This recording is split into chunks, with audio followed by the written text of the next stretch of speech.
Hello, my dear bachas, and a very, very warm welcome back to all of you. I'm so glad you're here. I know. Exams are just around the corner. But don't you worry. Today we're going to have a little bit of fun with one of my favorite chapters, Madhu's Wish. Are you ready? Chalo, let's get started. Okay, before we even start, just imagine for a second. What if a magical tree or a genie suddenly appeared and gave you just one magical wish? What would you ask for? Maybe unlimited internet data? Or a lifetime supply of your favorite ice cream? Just keep that thought in your mind, okay? Because our story today is about a boy who gets this exact chance. All right, so let's meet our main character. This is Madhu. And one thing you need to know about Madhu is that he absolutely, positively loved food. He was what we call a total foodie. Sweets, snacks, fruits, you name it, he loved to eat it. And every single day, you'd find him sitting under a big, shady banyan tree, enjoying his lunch. Now, Madhu wasn't just a boy who loved food. He was also a very, very kind boy. So one afternoon, while he was eating, a poor, hungry old man walked by. And without even thinking twice, Madhu shared his food with him. The old man was so happy with his kindness that he gave him a secret. He told Madhu, "The tree you sit under, it's a magical tree. It will grant you any one wish you make." Wow! A magical wish? Can you imagine?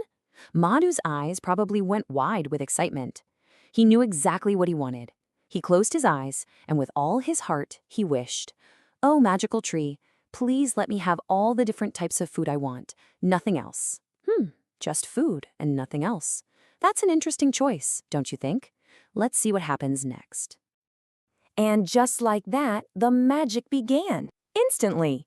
First, Madhu thought of his favorite sweet, Ladoos, and poof! A huge basket full of delicious, round, motichur Ladoos appeared right in front of him. He was so happy, and he started gobbling them up.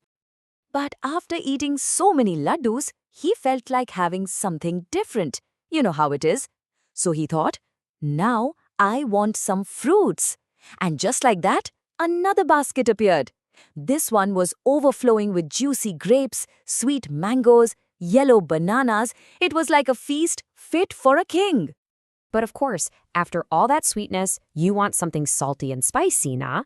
So Madhu then wished for Savouries. And immediately, baskets full of hot samosas, crispy kachoris, and crunchy potato chips popped up out of nowhere. Oh my goodness, Madhu was on top of the world just eating and eating all his favorite things. So he ate, and he ate, and he ate until his little tummy was absolutely full. He thought to himself, I am the luckiest boy in the entire world. But just when he thought everything was absolutely perfect, something started to feel wrong.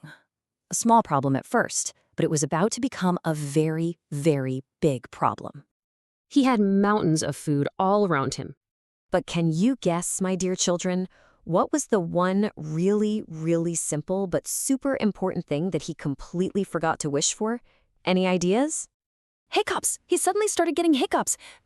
You know that feeling, right? When you've eaten something spicy and all you want is a glass of water? That's exactly what happened. He looked left, he looked right. There was food everywhere, but not a single drop of water. And then he heard the tree's voice whisper, "You only wished for food, Madhu." Madhu panicked a little, but then he thought, it's okay, I'll just drink some sharbat. Or maybe some kheer. But even after he wished for them and drank them, the sweet drinks didn't help at all. In fact, his hiccups only got louder and stronger. Hic, hic. Oh no, he was really starting to get scared. And it was in that moment, with a full tummy and a very thirsty throat, that Madhu learned a huge lesson. A lesson about the difference between the things we think we want and the things our body actually needs. This part, bachas, is the heart of the story. Just look at this. It makes it so clear, doesn't it?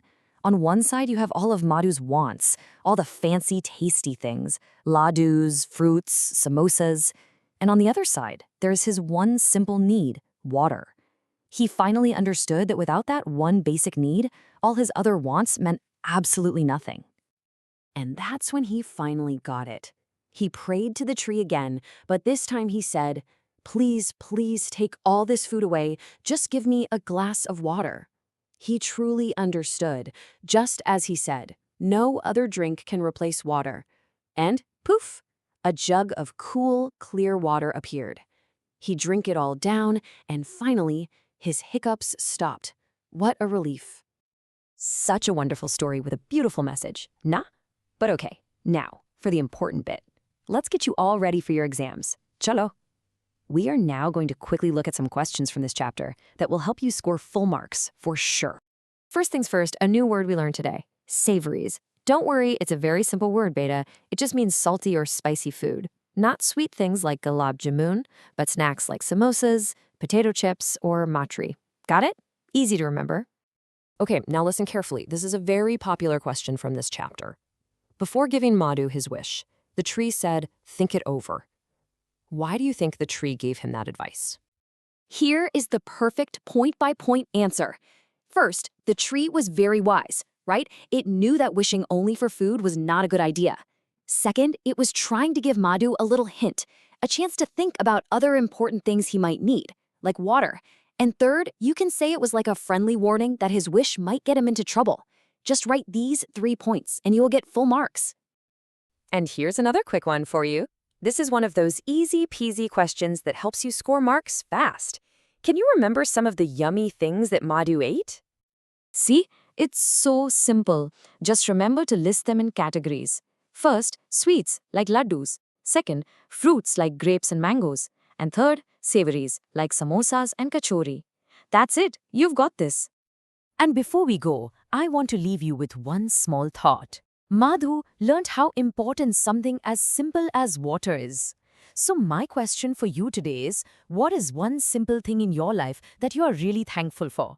Maybe it's a hug from your mother or the fresh air you breathe. Just think about it. All the very best for your exams, my dear children. You are all going to do wonderfully.